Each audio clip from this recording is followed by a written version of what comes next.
பலனை நீக்கக்கூடிய, அதாவது நம்மளோட வினைகள் அப்படின்னு சொல்லக்கூடிய முன்ஜென்ம பாவங்கள் அப்படின்னு சொல்லலாம்.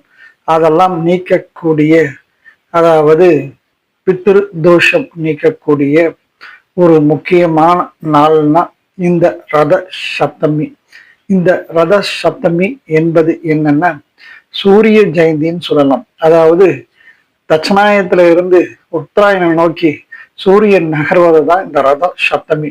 தன்னோட ரதம் 7 குதிரைகளை பூட்டி அந்த குதிரைகளை திருப்புவதுதான் இந்த ரத சப்தமி. அதாவது இந்த நாள்ல சூரியனை வழிபடுவதனால் உங்களுக்கு ஏற்படுகின்ற அனைத்து விதமான கர்மாக்களும், அதே மாதிரி உங்களுக்கு ஏற்படுகின்ற பாவங்களும், அதாவது முன்ஜென்ம வினைகளும் நீங்கும் என்பது ஐதீகம்.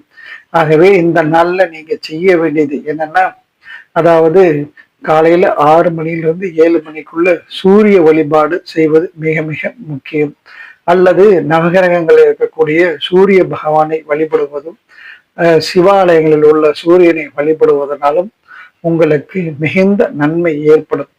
அப்படி ஆலயம் செல்ல முடியாதவர்கள் வீட்டிலேயே நீங்கள் எருக்க இலைகள் அல்லது அரச இலைகள் அல்லது அருகம்புல், இந்த 3ல ஏதாவது ஒண்ணு வச்சு நீங்க ஸ்நானம், அதாவது குளிக்கிறது நல்லது. அப்படி செஞ்சாலும் உங்களுக்கு இந்த பாவங்கள் நீங்கும் என்பது ஐதீகம்.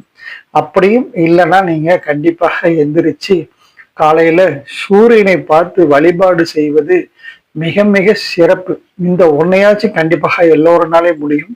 இதையாச்சும் நீங்க செய்வதனால் இந்த உலகில் உள்ள அனைத்து ஜீவராசி உயிர்களுக்கும் உயிர் சக்தி அளிக்கின்ற அந்த சூரியனுக்கு இந்த சூரிய ஜெயந்தி அன்று நன்றி செலுத்துவது நல்லது.